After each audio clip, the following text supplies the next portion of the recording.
We're going to see here how a function can be used as a model. Here we have the manager of a weekend flea market knows from past experience that if he charges X dollars for a rental space at the market, then the number Y of spaces he can rent is given by the equation Y equals 200 minus 4X.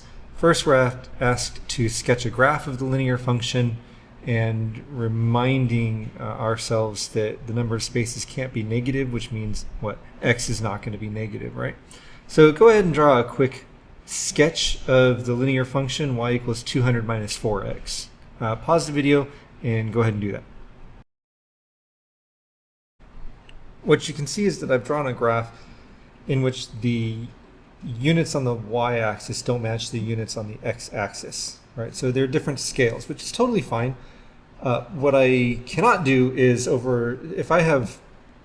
if it took me 1, 2, 3, 4, 5 squares to get to 50 on the positive x-axis, I can't then say 1 square is 50 on the negative x-axis. That would not be okay.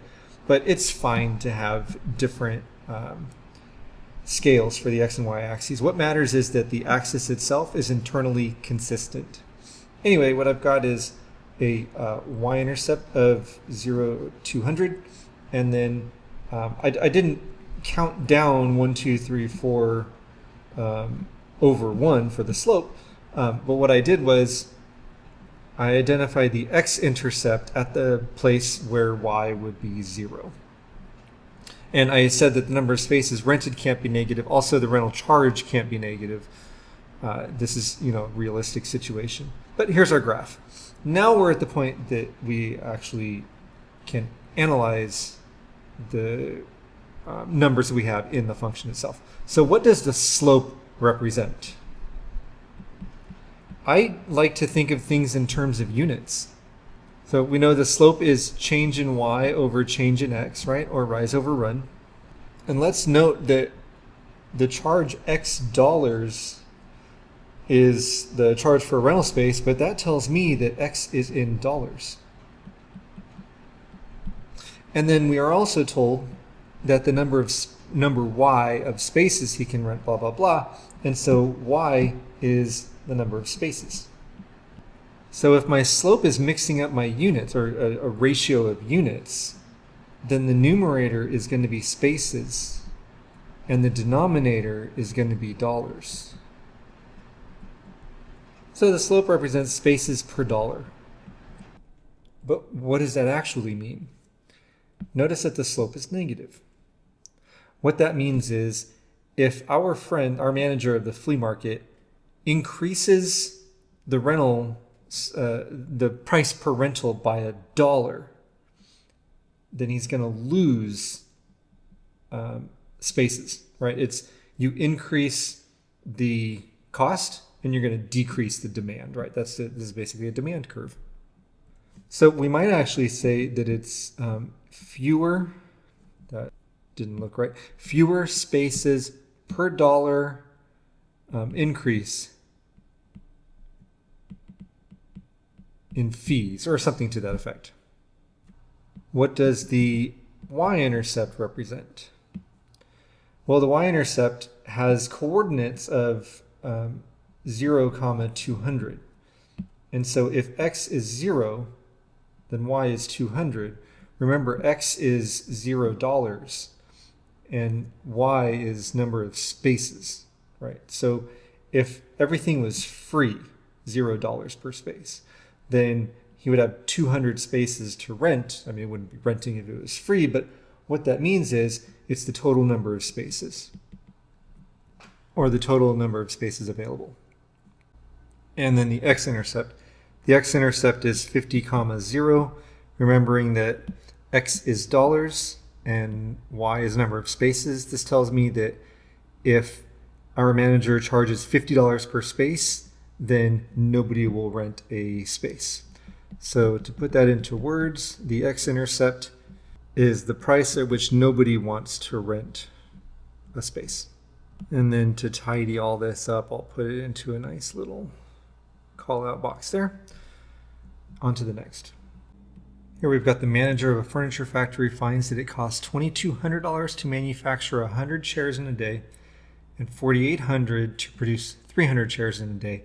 Express the cost as a function of the number of chairs produced. Let's just pause right there. The cost as a function of the number of chairs produced. So I'm going to say here for part A, we want the cost as a function of the number of chairs produced.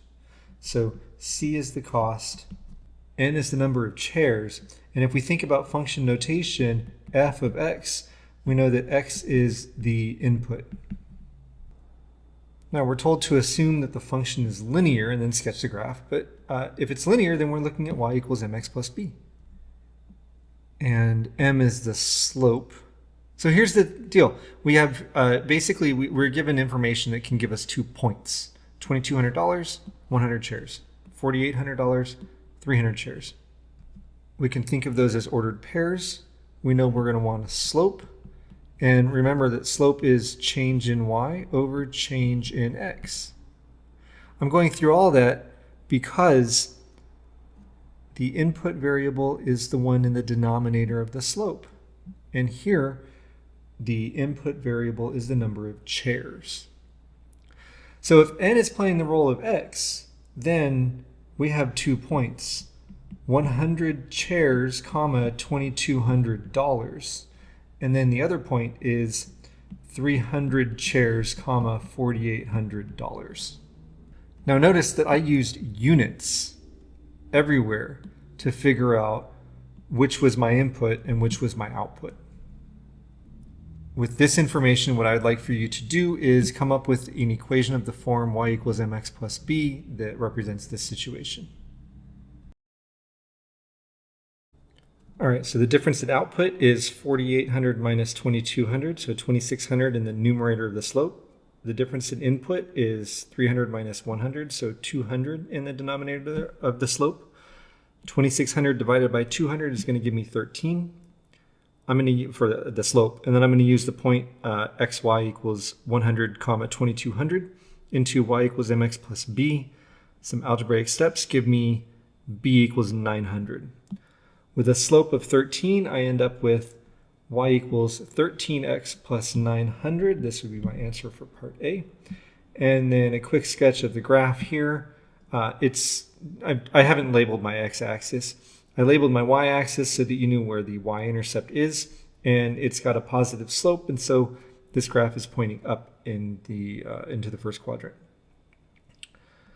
The slope of the graph, we have already discussed that. The slope is 13, and what we can see is we used dollars in the numerator and we used the number of chairs in the denominator, and so the slope represents $13 per chair that's manufactured. And then the y-intercept of the graph and what it represents, remember that the y-intercept in this case has coordinates 0, 900, and so the y-intercept represents the cost for making 0 chairs. Well, what does that mean? This is what's referred to as overhead costs. This is like you got to pay electricity for the building, you got to pay rent or whatever it is for the maintenance or the upkeep for the building.